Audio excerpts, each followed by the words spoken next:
Hello बच्चों, स्वागत है आप सभी का यूनिवर्सल ट्यूटोरियल फिजिक्स के ऑनलाइन सेशन में। बच्चों आज हम सब पढ़ने वाले हैं नाभिकीय भौतिकी न्यूक्लियर फिजिक्स का लेक्चर नंबर 5 बच्चों। और ये लेक्चर 5 जो है वो आखिरी लेक्चर बच्चों। और इसमें सीखेंगे बच्चों हम सब लघुत्तरीय प्रश्न और एक इम्पोर्टेंट क्वेश्चन जो दीर्घोत्तरीय प्रश्न है जो बोर्ड एग्जाम में बच्चों आ सकते हैं। बच्चों ये वीडियो आप इसके लिए अंत तक देखें जिससे आपके सारे क्वेश्चन जो है ऑब्जेक्टिव हो या इससे संबंधित लघुत्तरीय दीर्घोत्तरीय प्रश्न अच्छे ढंग से बच्चों क्लियर हो जाए और आपको आसान तरीकों से याद हो जाए बच्चों।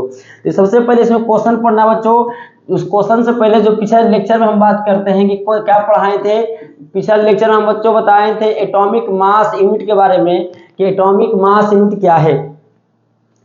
तो एटॉमिक मास यूनिट के परमाणु द्रव्यमान को मापने के लिए सबसे छोटा इकाई है, मात्रक है। और एक एमयू में बच्चों याद रखिएगा, पिछला क्लास में लिखा है एक एमयू में होता है 1.66 गुना 10 के पावर -27 kg लगभग। ये इतना द्रव्यमान होता है बच्चों। और दूसरा नोट ये है कि आपको यहाँ पे लिखना एनर्जी निकालना है बच्चों कि एक एमयू में कितना एनर्जी होगा। आइंस्टीन के अनुसार बच्चों आप सब जानते हैं कि जो द्रव्यमान और ऊर्जा दो अलग अलग राशि नहीं है बल्कि एक दूसरे के इक्विवेलेंट है, तुल्य है, जो बच्चों हम लेक्चर 4 में बात कर चुके हैं। तो द्रव्यमान को यानी कि एक एमयू में यानी किसी भी द्रव्यमान कितना एनर्जी होगा तो वैज्ञानिक आइंस्टीन ने बताया mc², E बराबर mc²। बच्चों हम निकालते हैं क्या कि एक एमयू में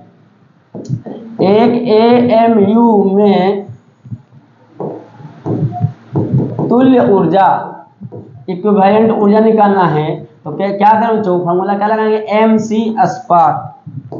लगाए बच्चों, m का मान यहाँ पे रखेंगे 1.66 गुना 10 के पावर -27 और गुना 3 गुना 10 के पावर 8। तो यहाँ बच्चों क्या आएगा किसमें आएगा, जूल में आएगा। 3 या 9 1.66 गुना 9 आएगा और गुना 10 के पावर -27 गुना 8 के पावर दूनी 16। 9 इधर लिख दिए बच्चों, ये किसमें आ गया, जूल में आ गया। अगर हम इसको क्या करते हैं बच्चों, इलेक्ट्रॉन में वोल्ट में भाग देंगे तो इलेक्ट्रॉन वोल्ट में लाने के लिए आपको पता है 1.6 गुना 10 के पावर -19 से भाग देना पड़ेगा। 1.6 गुना 10 9 गुना 10 के पावर -27 को यहाँ -11 आएगा बटा 1.6 गुना 10 के पावर -19 करते हैं तो बच्चों ये जूल किस में आ जाएगा, इलेक्ट्रॉन वोल्ट में आ जाएगा। आप ये पहले से जानते हैं, इसको लिख सकते हैं, इतना लिख ले बच्चों पहले। उसके बाद यहाँ पे उठा ये याद रखिएगा कि यहाँ पे किस में आया है 931 गुना 10 के पावर 6 इलेक्ट्रॉन वोल्ट आएगा बच्चों। कैलकुलेशन करके देखेंगे।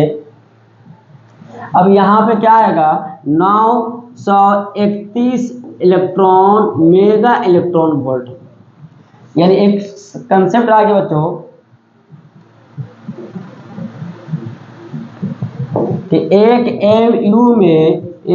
एमयू में तुल्य ऊर्जा जो होगा कितना हुआ बच्चों, 931 मेगा इलेक्ट्रॉन वोल्ट। ऐसे तो याद रखिएगा बच्चों कि एक एमयू में 1.6605 गुना 10 के माइनस 27 के जो रियल द्रव्यमान यहाँ पे होता है एक एमयू में एटॉमिक मास यूनिट। ये बच्चों 0.5 को हटा दिए थे तो आप कैलकुलेशन करके देखिए तो लगभग कितना है बच्चों, एक एएमयू में तुल्य ऊर्जा जो होगा 931 मेगा इलेक्ट्रॉन वोल्ट होगा, जो बच्चों लिख सकते इतना।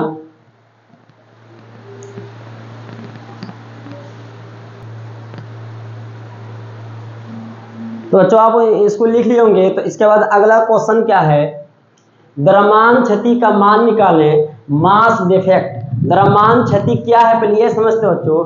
द्रव्यमान क्षति जो निकालने आ रहे हैं वो नाभिक का, यानी कि वैज्ञानिक ने देखा जितने भी नाभिक है सभी नाभिकों का जो द्रव्यमान होता है उसके अंदर उपस्थित प्रोटॉन और न्यूट्रॉन के द्रव्यमान के योग से कुछ कम होता है।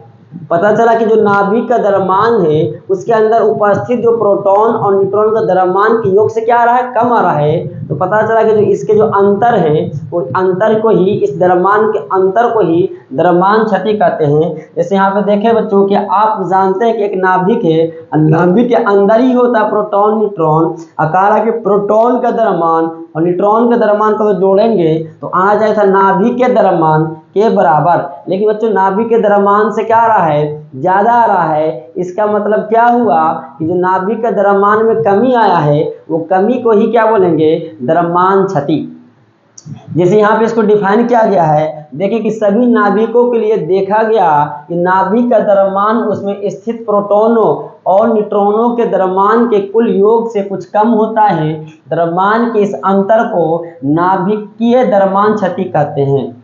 क्यों होता है बच्चों, आइए इसके कारण जानेंगे हम सब। यदि किसी तत्व के नाभिक को एक, यहाँ पे देखते हैं एक एलिमेंट है, इसमें परमाणु संख्या Z और द्रव्यमान संख्या कितना बच्चों A से निरूपित करें, तो मान लेते नाभिक का द्रव्यमान कैपिटल M, याद रखिएगा प्रोटॉन का द्रव्यमान Mp और न्यूट्रॉन का द्रव्यमान Mn। तो उपयुक्त विवरण के अनुसार यहाँ पे देखिए क्या लिखा हुआ, कैपिटल नाभिक के द्रव्यमान जो होगा लेस देन एक प्रोटॉन का द्रव्यमान Mp, तो Z परमाणु है यानी जितना परमाणु की संख्या होगा उतना ही प्रोटॉन की संख्या होगा बच्चों। तो क्या कि एक प्रोटॉन के द्रव्यमान में प्रोटॉन की संख्या से गुना कर दिए तो कुल प्रोटॉनों का द्रव्यमान आ गया। दूसरा बच्चों आप सब जानते हैं कि न्यूट्रॉन की जो संख्या निकालते हैं द्रव्यमान संख्या में से घटाना पड़ता है प्रोटॉन की संख्या। तो न्यूट्रॉनों की कुल संख्या कितना A माइनस Z और एक न्यूट्रॉन का द्रव्यमान बच्चों Mn होता है। तो कुल न्यूट्रॉनों का द्रव्यमान क्या होगा, A माइनस Z न्यूट्रॉनों की संख्या और एक न्यूट्रॉन का द्रव्यमान Mn है बच्चों, Nm। अब देखो तो ये कुल प्रोटॉनों का ये क्या है, यहाँ पे कुल प्रोटॉनों का द्रव्यमान और यहाँ पे कुल न्यूट्रॉनों का द्रव्यमान के योग जो किए हैं उससे देखो तो ये बड़ा मान आ रहा है, यानी नाभिक द्रव्यमान छोटा और उसके अंदर उपस्थित प्रोटॉनों और न्यूट्रॉनों के द्रव्यमान के योग से क्या आ रहा है, कम आ रहा है। अतः द्रव्यमान क्षति क्या निकालेंगे, तो कुल प्रोटॉनों का द्रव्यमान प्लस न्यूट्रॉनों का द्रव्यमान को जोड़ दिया गया है और जो नाभिक द्रव्यमान का घटा दिया गया, द्रव्यमान क्षति आया है। आइए बच्चों क्यों ऐसा हुआ है, थोड़ा कारण समझें कि जब प्रोटॉन और न्यूट्रॉन मिलकर जब नाभिक बनता है बच्चों, तो नाभिक बनने में क्या होता है, ऊर्जा का उत्पत्ति होता है। यानी नाभिक जब बनता है, ये नाभिक बना, इसके अंदर क्या है, प्रोटॉन और न्यूट्रॉन, यहाँ से क्या होगा बच्चों, ऊर्जा निकलता है। अब ऊर्जा निकला है तो ऊर्जा निकलेगा हुआ तो क्या होगा, उसके अंदर द्रव्यमान का क्षय होगा। जैसे समझें, जैसे हम पढ़ा रहे हैं तो हमसे लगातार ऊर्जा का उत्पन्न हो रहा है, ऊर्जा हमसे लगातार निकल रहा है, जिससे क्या होगा बच्चों, मेरा द्रव्यमान का क्षय होगा। उसी तरह कोई भी व्यक्ति काम करता है, काम करने से क्या होता है, ऊर्जा को उत्पन्न होता है, ऊर्जा उससे निकलता है, जिससे उसका द्रव्यमान का घटता है, द्रव्यमान बढ़ता है बच्चों, द्रव्यमान का क्षय होता है। पता चला कि प्रोटॉन और न्यूट्रॉन जब मिलकर नाभिक बनता है, नाभिक का निर्माण होता है, उसमें ऊर्जा का उत्पत्ति होता है। तो वही ऊर्जा की उत्पत्ति के कारण इसका द्रव्यमान में क्षय कमी आ जाता है, जिसके कारण नाभिक का द्रव्यमान कम जाता है। क्लियर बच्चों, समझ में आ रहा होगा कि नाभिक का द्रव्यमान प्रोटॉन न्यूट्रॉन को मिलने से कम क्यों हो गया, क्योंकि वहाँ ऊर्जा का उत्पत्ति हुआ है, ऊर्जा उत्पन्न हुआ है, इसको मतलब ऊर्जा जो निकला है उसके कारण उसका द्रव्यमान का क्या हो बच्चों, क्षति हुआ है। यही इसका कारण है, याद रखेंगे बच्चों आप सब। इसके बाद बच्चों क्या है, नाभिकीय बंधन ऊर्जा। नाम है नाभिकीय बंधन ऊर्जा, यानी किसी भी नाभिक को उसके अवयवी कण प्रोटॉन और न्यूट्रॉन को अलग अलग करने के लिए जितना ऊर्जा की आवश्यकता पड़ेगा उसे बोलते हैं नाभिकीय बंधन ऊर्जा। आप अभी तो जस्ट बताएं बच्चों, इन प्रोटॉन और न्यूट्रॉन से मिलकर जब नाभिक बनता है तो उसमें ऊर्जा का उत्पत्ति होता है, ऊर्जा निकलता है। अब बच्चों नाभिक बन गया है, अब उस नाभिक से चाहते हैं कि प्रोटॉन और न्यूट्रॉन को अलग अलग कर दें, तो अलग अलग करने के लिए बच्चों ऊर्जा देना पड़ेगा। क्यों, कि उसको ऊर्जा निकला है, उससे बनने नाभिक के बनने में ऊर्जा का उत्पत्ति हुआ है। तो वो जब नाभिक बना है, अब चाहते हैं कि उसको फिर से अलग अलग कर दें, तो बच्चों ऊर्जा देना पड़ेगा। तो जितना ऊर्जा देंगे बच्चों वही उसका नाभिकीय बंधन ऊर्जा होगा। नाभिक के अंदर जो प्रोटॉन न्यूट्रॉन को अलग करने के लिए एनर्जी की आवश्यकता पड़ता है उसे नाभिकीय बंधन ऊर्जा कहते हैं। जैसे समझो बच्चों, किसी भी नाभिक उसके अवयवी कणों प्रोटॉन न्यूट्रॉन में अलग अलग करने के लिए जितनी बाह्य ऊर्जा की आवश्यकता होती है उसे नाभिक की नाभिकीय बंधन ऊर्जा कहते हैं। नाभिकीय बंधन ऊर्जा कैसे निकालें बच्चों? जितना द्रव्यमान का क्षति हुआ है इंटू सी स्क्वायर। जैसे एग्जांपल में हम कह रहे हैं कि हमसे ऊर्जा जो ह्रास हुआ है, तो ऊर्जा ह्रास किसी को पता नहीं चलेगा कि हमसे ऊर्जा कितना निकला, ये पता नहीं चलेगा। लेकिन कैसे निकालें कि हमारा ऊर्जा कितना निकला है? तो एक तरीका है कि अगर हम मान लें कोई व्यक्ति भी काम कर रहा है, हमारी बात नहीं सबकी बात कर रहे हैं, काम करने से पहले उसका द्रव्यमान देखा जाए तो मान लेते द्रव्यमान अगर काम करने से पहले 50 kg का है, अगर वो कुछ काम करता है, वर्क खुद से करता है, तो करने से क्या हुआ, उसका द्रव्यमान घट के हो गया मान लो 45 kg या 48 kg। तो बच्चों 48 kg हो गया, 2 kg द्रव्यमान उसका घटा है, तो 2 kg क्या हुआ, द्रव्यमान का क्षति हुआ है। तो 2 kg द्रव्यमान कैसे क्षति निकालेंगे? पहले वाला द्रव्यमान में से बाद में द्रव्यमान क्या करेंगे, घटा देंगे। तो पहले था 50 kg, बाद में हो गया 48 kg, तो बचा कितना द्रव्यमान क्षति, 2 kg। द्रव्यमान का क्षति 2 kg हुआ। अब 2 kg में सी स्क्वायर कर देंगे तो उससे पता चल जाएगा कितना एनर्जी का उत्पत्ति हुआ, ऊर्जा उससे निकला। तो उसी तरह यहाँ पे नाभिक बनने में कितना द्रव्यमान का क्षति हुआ, तो जितना पहले प्रोटॉन और न्यूट्रॉन का जो कुल द्रव्यमान था तो कितना था ये देखेंगे। अब उसको बाद दोनों को एक जगह कर दिया, अर्थात नाभिक का निर्माण कर दिया। अब उसका द्रव्यमान कितना हो गया, ये क्या करेंगे, उसमें से क्या करेंगे बच्चों, प्रोटोनों और न्यूट्रॉनों के द्रव्यमानों में से क्या करेंगे, घटाएंगे। बचेगा डेल्टा एम, जो पहले हम दिखाए थे डेल्टा एम इंटू सी स्क्वायर। ये नाभिकीय बंधन ऊर्जा का फॉर्मूला है बच्चों।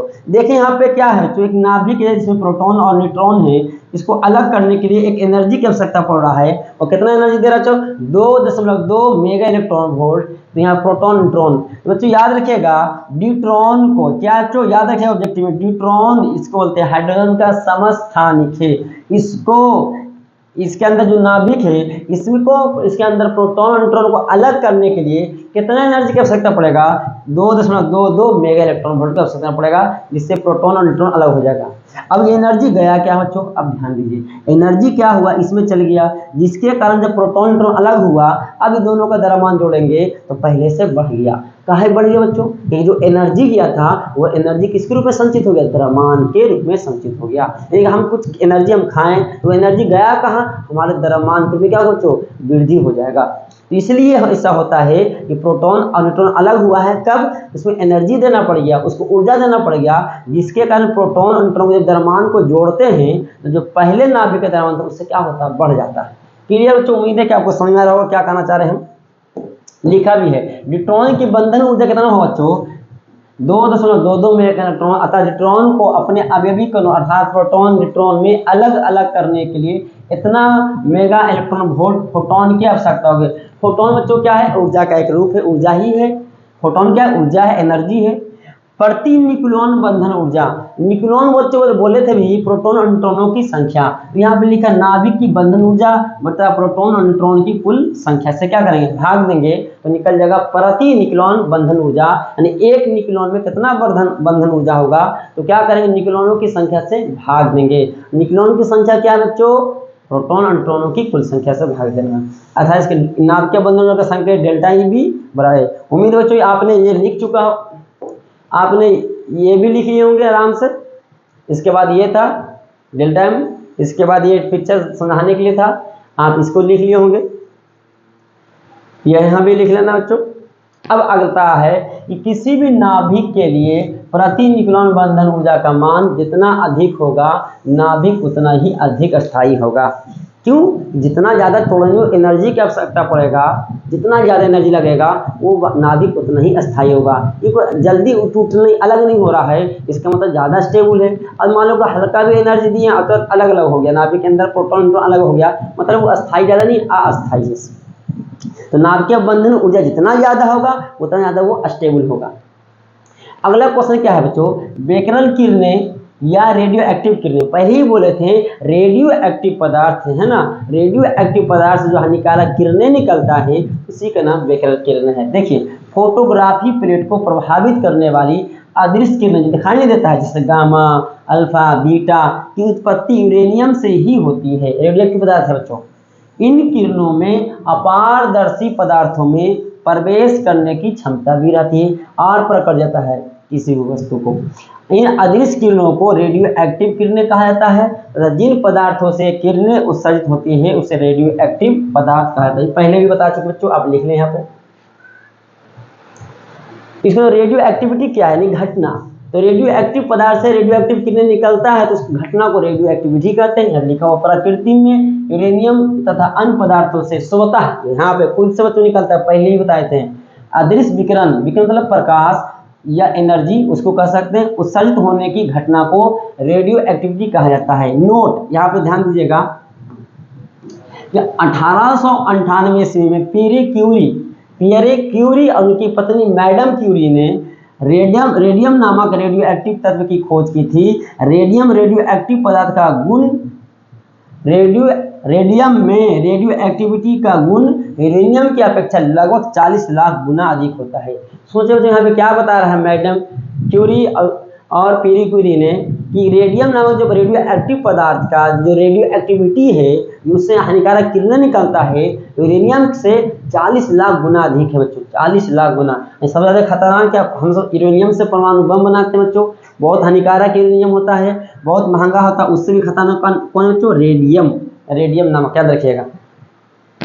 इस सबसे आखिरी क्वेश्चन बच्चों कि किसी नाभिकीय रिएक्टर की संरचना की विस्तार से व्याख्या, नाभिकीय रिएक्टर की संरचना का विस्तार से व्याख्या करना। ये बच्चों 5 नंबर क्वेश्चन बोर्ड एग्जाम में पूछे जाते हैं। आइए इसको अच्छे ढंग से समझते हैं बच्चों। सबसे पहले नाभिकीय रिएक्टर क्या है ये समझते हैं। नाभिकीय रिएक्टर क्या है ना, एक यंत्र है जिसके अंदर क्या होता है ना, नाभिक को विखंडित किया जाता है, उससे अत्यधिक मात्रा में ऊर्जा को उत्पन्न किया जाता है। एक तरह से प्रोसेस है, नाभिकीय रिएक्टर है जिसके अंदर क्या होता है ना, नाभिक को विखंडित किया जाता है और उससे अत्यधिक मात्रा में ऊर्जा उत्पन्न किया जाता है। इसके अंदर कुछ निम्नलिखित भाग है भाई, क्या क्या इसके अंदर इंपॉर्टेंट पार्ट्स है, निम्नांकित मुख्य भाग है। तो सबसे पहले नाभिकीय रिएक्टर जो मुख्य भाग होता है वो ईंधन होता है।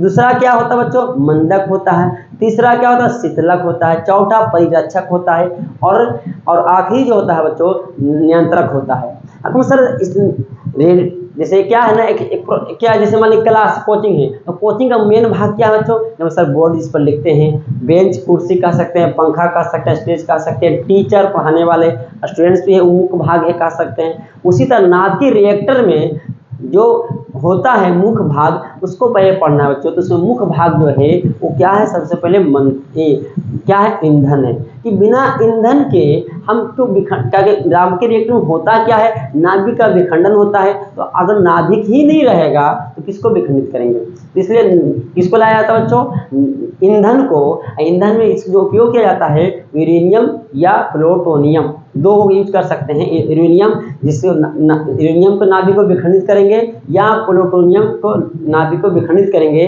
तो अत्यधिक मात्रा में ऊर्जा का उत्पत्ति होगा बच्चों। ये ईंधन के रूप में इसको उपयोग किया जाता है। दूसरा क्या बच्चों, क्या है इसका मंदक। हम चाहते हैं कि प्रोसेस बहुत तेज नहीं हो। प्रोसेस तेज होने से क्या होता है बच्चों, बहुत तेजी में खत्म क्या होगा, यूरेनियम का विखंडन होगा जिससे अत्यधिक मात्रा में ऊर्जा उत्पन्न होगा, फिर खत्म हो जाएगा। हम चाहते हैं कि इसका मात्रा धीरे धीरे थोड़ा लंबे समय तक हो, तो इसके लिए क्या करते हैं, मंदक का उपयोग करते हैं बच्चों। अब मंदक का काम क्या होता है कि आपको पढ़ाए थे अभिक्रिया, नाभिक विखंडन की अभिक्रिया, कि नाभिक का जब विखंडन होता है तो उससे 2 या 3 न्यूट्रॉन निकलते हैं। वह 2 या 3 न्यूट्रॉन अगले नाभिक से टकराता है। तो बच्चों शुरुआत में 1 न्यूट्रॉन नाभिक से टकराया, अब वहां से 3 न्यूट्रॉन आगे निकला है। तो अगर 2 न्यूट्रॉन भी नाभिक के विखंडन में भाग लिया होगा बच्चों रफ्तार तो बढ़ गया। अब 2 नाभिक का विखंडन हुआ है, अब वहां से 2-2 या 3-3 न्यूट्रॉन निकलेगा। तो अगर 2-2 ही निकलता तो 4 न्यूट्रॉन निकला है, अब अगले बार में 4 नाभिक को विखंडन करेगा। उसी तरह से 4 नाभिक से फिर 2-2 या 3 न्यूट्रॉन मिलेगा। कितना तेजी प्रोसेस होगा बच्चों। तो हम चाहते हैं कि इस प्रोसेस को थोड़ा धीमा किया जाए, मंद किया जाए। तो इसके लिए क्या करेंगे, हम भारी जल या ग्रेफाइट या क्यूप्रस ऑक्साइड का या बेरिलियम ऑक्साइड का लेंगे, जिसकी सहायता से क्या करेंगे, हम क्या करेंगे, इस विखंडन की क्रिया को, जो रफ्तार हो रहा है श्रृंखला क्रिया को क्या किया जाए, मंद किया जाए। इसका काम क्या बच्चों, न्यूट्रॉन की गति को क्या करता है, मंद कर देता है। न्यूट्रॉन की गति को धीमा कर देगा तो वो क्या करेगा, निकलेगा, लेकिन उसका रफ्तार धीमा होने से क्या होगा, विखंडन तो अगला होगा लेकिन उसका रफ्तार बच्चों धीमा होगा। दूसरा शीतलक में क्या लिख सकते हैं कि ये जब इसे के नाभिक का विखंडन होता है तो अत्यधिक मात्रा में उष्मा उत्पन्न होता है। इस उष्मा को हटाने के लिए क्या करते हैं, वायु जल या CO2 भेजते हैं, जिससे क्या हो, ठंडा हो सके। लेकिन जब भेजते हैं तो क्या होता है, शीतल वायु जल क्या करता है, भाइपर बनता है, वाष्प बनता है। वही वाष्प को सहायता से टरबाइन को चलाकर बिजली को उत्पन्न किया जाता है वाष्प वेपर से।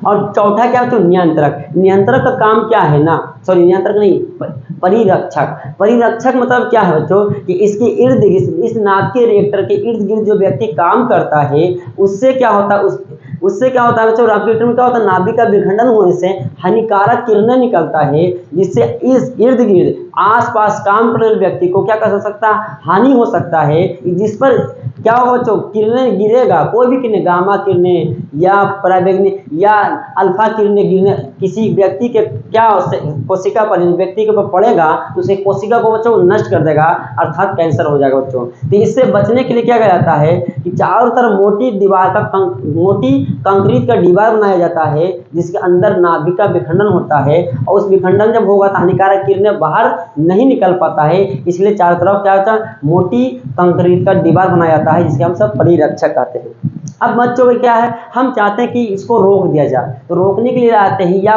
धीमा कर दिया जाए या बंद कर दिया जाए, तो इसके लिए लाया था नियंत्रक को। नियंत्रक बच्चों क्या है ना, ग्रेफाइट है, यानी सॉरी कैंडियम की छड़ लगाते हैं। अब कैंडियम की छड़ को क्या करते हैं ना, उस अंदर जहाँ पे नाभिक का विखंडन हो रहा है उसके अंदर जैसे ही भेजेंगे, कैंडियम का छड़ क्या करेगा, न्यूट्रॉन को अवशोषित कर लेगा, क्योंकि कैंडियम का छड़ जो होता है न्यूट्रॉन का उत्तम अवशोषक होता है। अब न्यूट्रॉन को अवशोषित करने के बच्चों, तो बताइए कि न्यूट्रॉन जब अवशोषित हो जाएगा तो अब न्यूट्रॉन बचेगा ही नहीं कि अगले नाभिक से टकराएगा। हम चाहते हैं कि 2 न्यूट्रॉन निकला है तो एक न्यूट्रॉन को रोक दिया जाए, तो एक को क्या कर रहे हैं, अवशोषित करवाएंगे, कैंडियम से आवश्यकता से अंदर भेजेंगे, न्यूट्रॉन एक अवशोषित हो जाएगा, एक न्यूट्रॉन नाभिक का विखंडन करेगा, वहां से फिर 3 न्यूट्रॉन निकलता है। 3 न्यूट्रॉन में चाहते हैं कि एक ही न्यूट्रॉन भाग ले नाभिक के विखंडन में, तो 2 न्यूट्रॉन को क्या करेंगे, कैंडियम की छड़ से अवशोषित करवा दिया जाएगा। हम चाहते हैं कि नहीं, बंद कर दिया जाए, तो कैंडियम की छड़ को अंदर भेज करके पूरा क्या करेंगे, सारे न्यूट्रॉन को क्या करवा देंगे, अवशोषित करवा देंगे। अब सारा न्यूट्रॉन जो नाभिक के विखंडन से उत्पन्न हुआ है वही अवशोषित हो जाएगा, तो अब अगले नाभिक से टकराएगा ही नहीं, जिससे नाभिक का विखंडन होगा नहीं बच्चों। तो ये पॉइंट था जो बहुत ही आसान है, आप इसको समझ लीजिए। ये पॉइंट को चाहेंगे तो अपनी भाषा में भी आप लिख सकते हैं, आपको हम समझा चुके हैं बच्चों कि इनमें ये 5 नंबर का क्वेश्चन पूछा जाता है बोर्ड में, बहुत इंपॉर्टेंट है। इसमें नाभिकीय विखंडन के नियंत्रित श्रृंखला बताए थे, नियंत्रित बताएं, लगातार टूटते रहता है, प्रतिक्रिया द्वारा ऊर्जा उत्पन्न की जाती है। सबसे पहला नाभिकीय रिएक्टर 1942 ईस्वी में वैज्ञानिक कर्मी के निर्देशन में शिकागो यूनिवर्सिटी में बना था, जिसमें यूरेनियम 235 ईंधन के रूप में प्रयोग किया जाता है। आधुनिक नाभिकीय रिएक्टर में निम्नांकित मुख्य भाग हैं, इतना लिख लें। नाभिकीय रिएक्टर में क्या होता है बच्चों, नाभिकीय रिएक्टर का काम क्या है, इसके अंदर नाभिक का विखंडन किया जाता है, ये पॉइंट याद रखिएगा। यह रिएक्टर का मुख्य भाग होता है, या वही पदार्थ है जिसमें विखंडन किया जाता है। इसका कार्य के लिए यूरेनियम 235 या प्लूटोनियम 239 प्रयोग किए जाते हैं। मंदक में क्या बच्चों, इसका कार्य न्यूट्रॉन की गति को मंद करना, इसके लिए भारी जल, दूसरा ग्रेफाइट या बेरिलियम ऑक्साइड प्रयुक्त किए जाते हैं। भारी जल सबसे अच्छा मंदक है, न्यूट्रॉन को गति को धीमा करता है। शीतलक, विखंडन होने पर अत्यधिक मात्रा में उष्मा उत्पन्न होती है, जिसको शीतलक द्वारा हटाया जाता है। इसके लिए वायु जल या CO2 को रिएक्टर में प्रवाहित करते हैं, इससे उष्मा भाप बनकर टरबाइन को चलाकर बिजली उत्पन्न की जाती है। परिरक्षक क्या बच्चों, नाभिकीय रिएक्टर में कई प्रकार की तीव्र किरणें निकलती है, बताए थे हानिकारक किरणें, जिससे रिएक्टर के पास काम करने वाले व्यक्ति को हानि हो सकती है। इनसे उनकी रक्षा करने के लिए रिएक्टर के चारों कंक्रीट की मोटी मोटी दीवारें बना दी जाती है। और 5वां नियंत्रक, रिएक्टर में विखंडन की गति का नियंत्रण करना आवश्यक है। इसके लिए कैंडियम की छड़ का प्रयोग किया जाता है। कैंडियम न्यूट्रॉन का बहुत उत्तम अवशोषक होता है। रिएक्टर के दीवार में इन छड़ों को रखकर आवश्यकता के अनुसार तथा आवश्यकता अनुसार अंदर बाहर खिसकाकर विखंडन की गति कम या अधिक की जा सकती है बच्चों। तो ये था बच्चों, और एक है सबसे आसान है, आप इतना इसको लिख लें। और एक आखिरी पॉइंट क्या बच्चों ध्यान दीजिएगा, दोबारा भी आप वीडियो को रिपीट करके देखेंगे आपको अच्छे ढंग से बच्चों समझ आ जाएगा। नाभिकीय संलयन का जुड़ना, वह नाभिकीय अभिक्रिया है जिसमें दो या दो से अधिक हल्के नाभिक परस्पर संयुक्त होकर भारी नाभिक बनाते हैं, नाभिकीय संलयन कहलाता है। नाभिकीय संलयन के द्रव्यमान क्षति अधिक होने के कारण बहुत अधिक ऊर्जा प्राप्त होती है। जुड़ेगा बच्चों, द्रव्यमान का क्षति होगा कि ऊर्जा का उत्पत्ति होता है, जिसकी मात्रा नाभिकीय विखंडन में उत्पन्न ऊर्जा से कई गुना अधिक होती है। संलयन प्रक्रिया साधारण ताप पर नहीं किया सकता बच्चों। यानी जुड़ना, नाभिक विखंडन में टूटता है, नाभिक के संलयन में बच्चों नाभिका जुड़ता है। ये था नाभिकीय संलयन बच्चों, ये था नाभिकीय भौतिकी का आखिरी लेक्चर। उम्मीद है बच्चों आपको अच्छे ढंग से समझाया होगा बच्चों। तो फिर मिलते हैं बच्चों नेक्स्ट वीडियो में, तब तक के लिए धन्यवाद।